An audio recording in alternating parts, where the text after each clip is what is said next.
আশরাফুলের কাছে অধিনায়কত্ব হারালেও তার সাফল্য চান হাবিবুল বাশার। অধিনায়কত্ব হারানোর দুদিন আগে হাবিবুল বললেন, আশরাফুলের মেধা আছে, সতীর্থদের সহযোগিতা পেলেই ভালোভাবে দল চালাতে পারবে সে।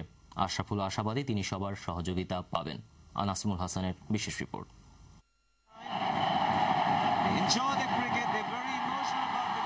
বাংলাদেশের ক্রিকেটের সফলতম অধিনায়ক হাবিবুল বাশার 2003 সালে পাকিস্তান ট্যুর শেষে খালেদ মাহমুদের হাত থেকে অধিনায়কত্বের ব্যাটন তুলে নেন হাবিবুল। তার নেতৃত্বে দেশের মাটিতে জিম্বাবুয়ের বিপক্ষে সিরিজ আর ভারত শ্রীলঙ্কার বিরুদ্ধে জয় ছিনিয়ে আনে টাইগাররা। বিদেশের মাটিতে বিশ্ব চ্যাম্পিয়ন অস্ট্রেলিয়াকে আর ভারতকে হারিয়ে বিশ্বকাপের সুপার 8-এ খেলে বাংলাদেশ। কিন্তু দলের এই সুসময়েও ভালো যায়নি অধিনায়ক হাবিবুলের। তার প্রভাব পড়ে ভারতের সাথে হোম সিরিজেও। প্রশ্নবিদ্ধ হয়ে ওঠে হাবিবুলের ব্যক্তিগত পারফরমেন্স আর অধিনায়কত্ব। হাবিবুলের পরিবর্তে অধিনায়ক করা হলো আশরাফুলকে। অধিনায়ক জীবনের শেষ পর্যায়ে এনটিভির কাছে একান্ত সাক্ষাৎকারে এমন অনেক কথাই বলেছেন হাবিবুল, যা তিনি আগে বলতে পারেননি দায়িত্ব থেকে। অধিনায়ক হিসেবে আশরাফুলের ভালো করতে হলে অবশ্যই দলের ক্রিকেটারের সহযোগিতার প্রয়োজন মনে করেন বাশার। ক্যাপ্টেন আসলে সবচেয়ে বড় ব্যাপার খেলোয়াড়দের কাছে সমর্থনটা আদায় করা, এবং এটা যদি আশরাফুল ঠিক মতো করতে পারে, আমার বিশ্বাস ও পারবে, তাহলে ডেফিনেটলি আমি মনে করি ভালোই করবে। সতীর্থদের সহযোগিতা পাবেন এ বিশ্বাস দৃঢ় হাবিবুলের উত্তরসূরি আশরাফুলের। আমার জন্য খুব ভালো হবে, কারণ ওনাদের এক্সপিরিয়েন্সটা আমার সাথে শেয়ার করলে আমার জন্য উপকার হবে। রিকি পন্টিং যা পারেন, কেন তিনি সেভাবে কিছু করতে পারেননি সেই ঘাটতির কথা বললেন হাবিবুল। জেনুইন অলরাউন্ডারের অভাব সবসময় বোধ করেছি, তো আমাদের স্পিনার সবসময় ভালো বল করেছে, তবে আমার মনে হয় যে ফাস্ট বোলিংয়ে আর একজন জেনুইন অ্যাটাকিং বোলার দরকার ছিল টিমে। যদি আসছে সাদত আসছে, রাসেল আসছে, কিন্তু আমাদের একজন মাস্টার সাথে জেনুইন উইকেট টেকিং বোলার দরকার ছিল, ফাস্ট বোলার।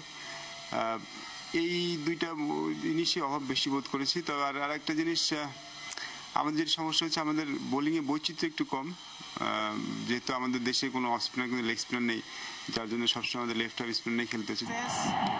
দেশের ক্রিকেটের উন্নয়নে ঘরোয়া ক্রিকেটের উপর আরো নজর দেওয়া উচিত মনে করেন হাবিবুল।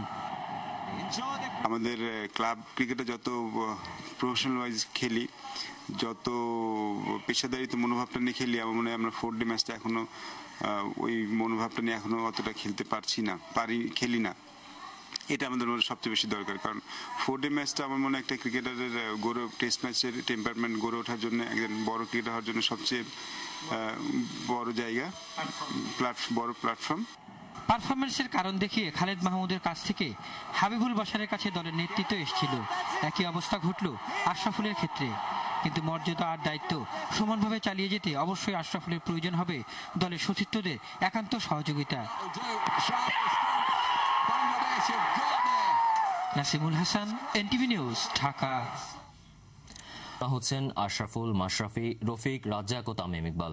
বাংলাদেশের এই 5 ক্রিকেটার 6 দিনের আফ্রো এশিয়া কাপ টুর্নামেন্টে এশিয়ার প্রতিনিধিত্ব করবেন। 5 জুন বাঙ্গালোরে অনুষ্ঠেয় 2020 ম্যাচের জন্য নির্বাচিত হয়েছেন আশরাফুল, মাশরাফি, রাজ্জাক ও তামিম ইকবাল।